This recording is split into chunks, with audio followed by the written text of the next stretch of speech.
Anas Azhar Nasim, 1 Juni 2023. Akal menunjukkan apa yang dia kehendaki. Nafsu berkata, apakah masih ada tambahan? Pikiran berjalan antara nafsu dan akal. Sejalan dengan waktu, perubahan-perubahan kecil maupun besar mulai tumbuh pada diri saya. Baik itu perubahan ke arah yang baik atau yang belum baik. Satu hal yang jelas, perubahan itu dipengaruhi oleh peran saya sendiri. Saya sempat berada pada situasi di mana saya tidak memikirkan perubahan yang terjadi pada diri saya. Hal tersebut karena sejauh itu saya merasa baik-baik saja. Saya sangat bersyukur karena diberi lingkungan hidup yang sehat dengan segala arahan dan tuntunan.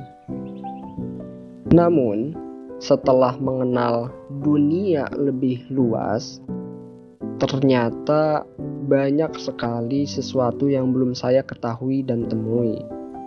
Ketika mulai menemukan banyak hal yang baru di luar bayangan, saat itu juga kerap kali antara nafsu dan pikiran tidak sejalan. Selalu berusaha untuk tetap baik-baik saja dan menerima keadaan dengan respon yang baik. Akal menunjukkan apa yang dikehendaki, nafsu berkata lain. Pikiran berjalan antara nafsu dan akal, baik pada waktu yang bahagia atau yang tidak bahagia. Belakangan ini juga saya merasa berantakan segalanya. Jam tidur yang tidak baik seperti biasanya, sehingga mempengaruhi jam yang lainnya. Jam untuk belajar yang semakin kesini semakin menghilang. Jam untuk tadarus Al-Quran yang sering dilewatkan.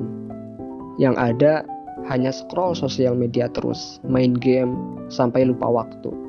Pokoknya sudah sangat tidak produktif. Dalam renungan bertanya, sebenarnya siapa yang bertanggung jawab penuh atas diri saya sendiri? Jawabannya adalah saya sendiri. Kenapa? Setelah dipikir-pikir dan menimbang pengalaman, menurutku apa yang terjadi dengan diri saya semuanya adalah buah dari apa yang saya lakukan. Kerap kali saya menyalahkan segala sesuatu kepada yang di luar diri saya. Padahal enggak semuanya dapat disamaratakan seperti itu. Saya harus dapat mempertanggungjawabkan segala tindakan. Apa yang bisa saya kendalikan adalah diri saya sendiri. Dan apa yang tidak bisa saya kendalikan adalah selain diri saya. Oleh karena itu, saya perlu penguasaan atas diri. Perlu mengontrol agar diri saya tetap berada di titik yang baik-baik saja. Pikiran kita adalah sumber kekuatan yang mempengaruhi perasaan dan tindakan kita. Perasaan dan tindakan kita saling berkaitan erat dengan bagaimana kita mengelola pikiran kita. Pikiran positif menciptakan perasaan yang positif, sedangkan pikiran negatif menciptakan perasaan yang negatif. Pikiran membentuk perasaan, perasaan membentuk tindakan, tindakan membentuk nasib. Sehingga pikiran yang baik adalah kunci memiliki nasib yang baik. Di satu sisi kita akan diingatkan dengan sebuah hadis qudsi. Allah berfirman, Ana inda zonni abdi bi. Saya tergantung prasangka hamba saya.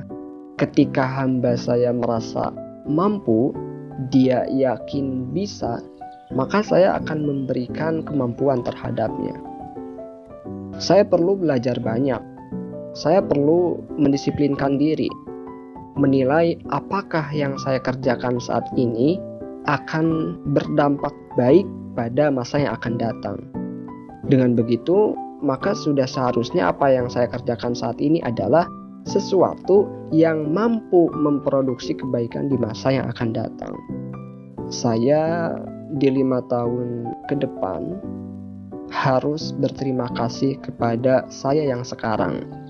Jangan malah sebaliknya, menyesali saya yang sekarang. Semua orang tentu saja pasti mengharapkan masa depan yang baik. Waktu yang terbaik untuk menata masa depan adalah saat ini.